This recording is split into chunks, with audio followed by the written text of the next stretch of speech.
I'm excited for them, but I actually really need to do a little bit more research, to be honest with you. I know things are coming up, and I've met Captain Shukla before, also for the first Indian of recent time, all Indian to go up on the Axiom 4 mission. But I'm really looking forward to learning a little bit more about Indian space missions, because I don't want to step out of my box. I've been a little bit concentrated on ISS and the commercial crew program, but obviously there's a lot going on. And I think the potential is absolutely there. There's inclusivity, but maybe not 100% inclusivity insofar as size. But I think, like, for the groups you mentioned, I don't see any roadblocks. If people are the best for the job, they're the best for the job. Great, thank you. Point in time, and to be able to leave someone's home country and then sail over here or leave our home planet and go to space, you have to solve problems differently than you do at home, and that makes the solutions even better, and possibly even come back here, but absolutely help us on our next steps of exploration. I think hopefully being here and talking to a bunch of students, that will help the whole idea of STEM in this country as well as our country, right? So I don't know what I'm going to do next. I don't have any plans per se. I just want to relax for a little while and spend some time with my family and my friends and my dog. So I don't have any major objectives or plans except for just to talk about my story. And Do you have any advice to the students of India and all?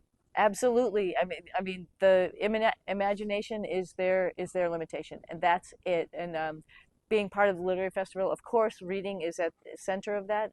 Associated with that is research and understanding new concepts and coming up with concepts on their own and trying to figure out how you things to do at home.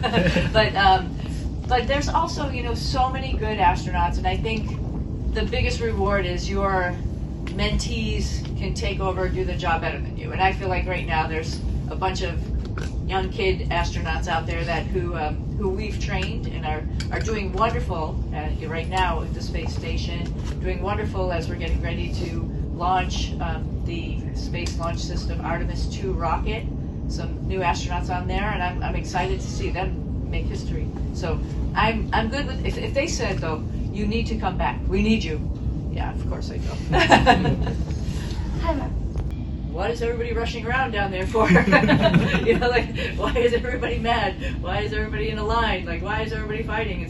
It's actually just sort of weird, right? Because this is a planet. This is our planet, which I think we all lose sight of. It's not just a city. It's not just a country. It's actually a planet. We actually have the same air. All of us do. We all have the same water. We all have the same rain.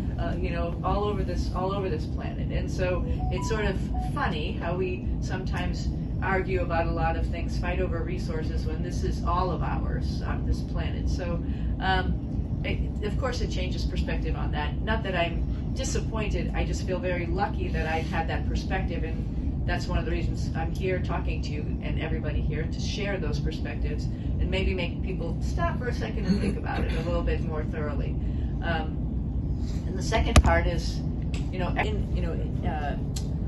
inventive, really smart, really want to get the job done without any issues and stuff like that. And I realize that, obviously, as I'm getting sort of ready to retire, actually retired December 27th, but I've sort of been doing things since then. So he said, it doesn't seem like I'm looking like I'm retired, but I will miss that about the program. Of course, going to space is incredible, and I will absolutely miss that. The view from space is incredible of our planet, and then out to the solar system, all those things. So not having that potential opportunity out there is of course a little heartbreaking, but you have to pass it on, and the next generation has to see that and do that and become famous. So I'm looking forward. When we were up there, I knew that there was a lot of people working on trying to get us back home, and so I knew that it would happen. Again, people have to just be a little bit creative and understand the problem, get a adequate solution for the problem, and then we'll figure out how to get home. So I knew I was going to come home eventually, and I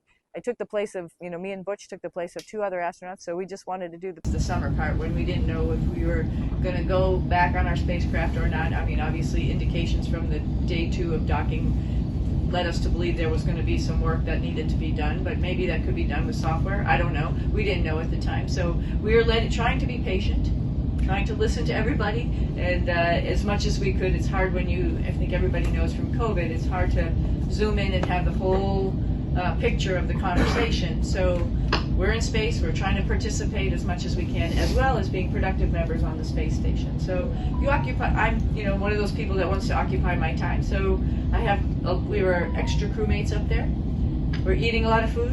We're using the bathroom quite a bit, all of us, right? So obviously the food needs to be stocked, the bathroom needs to be changed, while all the other experiments and other things are going on. So, raise your hand. These maybe are not the most glorious jobs up in space, but you need to pitch in and be part of the team. So that's, I think, for me, in the beginning, as well as the test points that we did, try to help the team. Make sure that when they get done with the experiments that they're assigned to, they can come back and have a hot meal. We've fixed it for them or done whatever we need to do to make it a team event.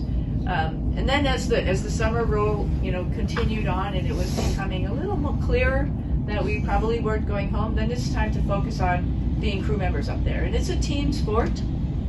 I have to always remember that and remind people that 2 people were supposed to be on that spacecraft that came and brought us home, and they graciously stepped aside, and only 2 seats went up, 2 empty. So there was 2 empty seats for me and Butch Wilmore to come back on, and that's a huge event for somebody who was training for a number of years to say, like, okay, now I'm not going to fly. So keeping that in mind, I wanted to do as best as I can to fill their shoes in the experiments that they had to do.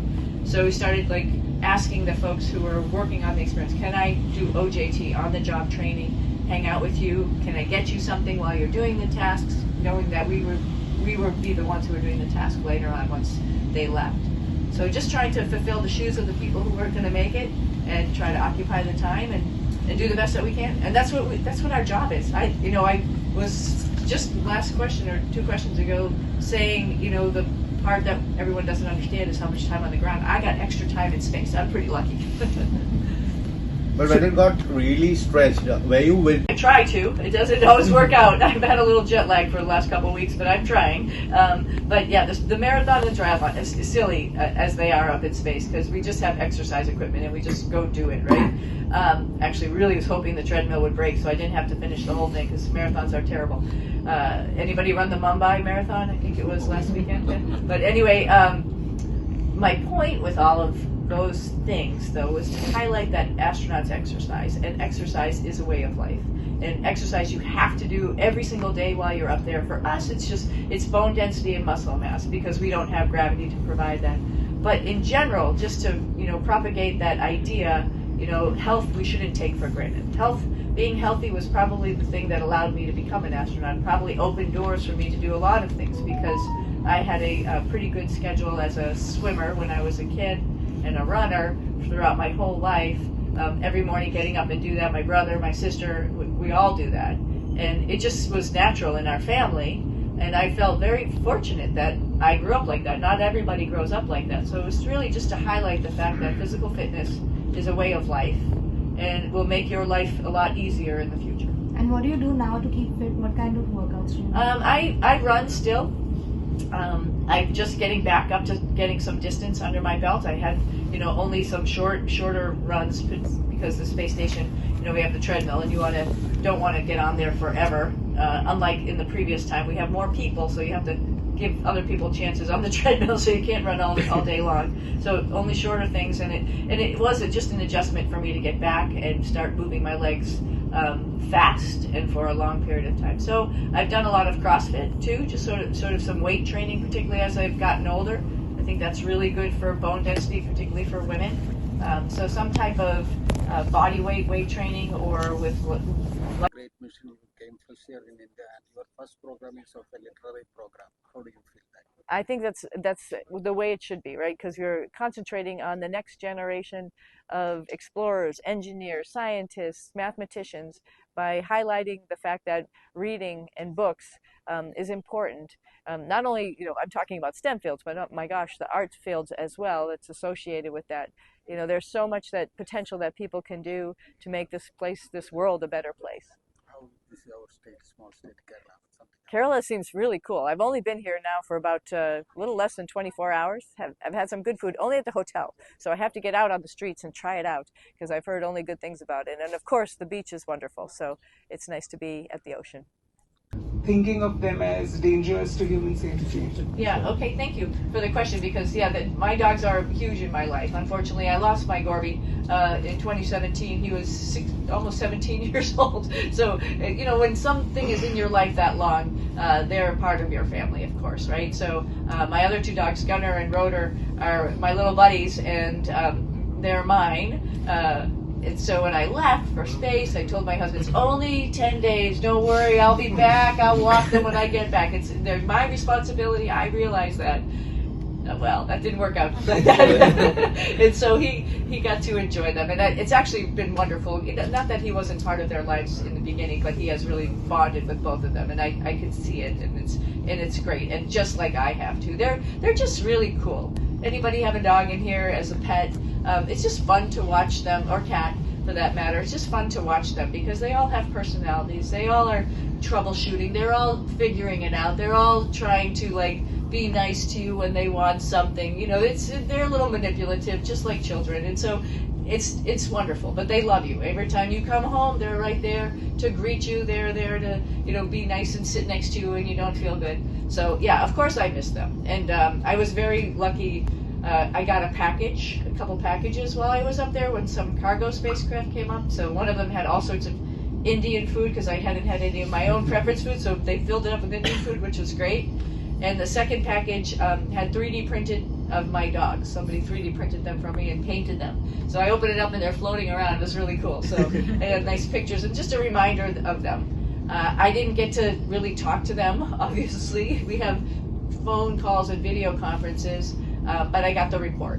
Friends of mine were telling me what they were doing, and they would go over another friend's house every now and then, and things like that. I don't know anything about the second part too much. I just read a little snippet in the newspaper yesterday, and I was asking the question about it. And there's a priority, obviously, right? Humans, we have to take care of ourselves and make sure everybody has a good, safe place to live.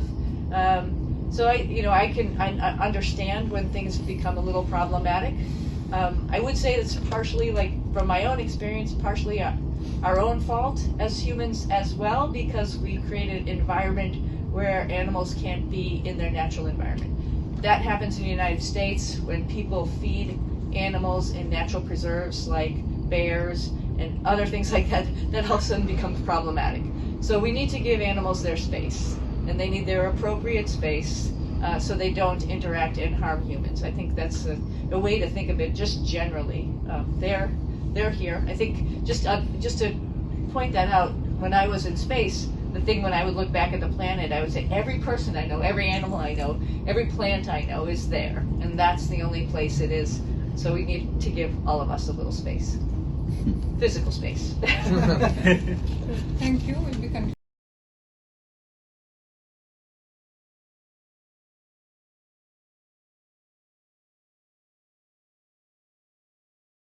SSLC യോഗ്യതയുള്ളവർക്ക് 1 വർഷം കൊണ്ട് ടീച്ചറാകാം.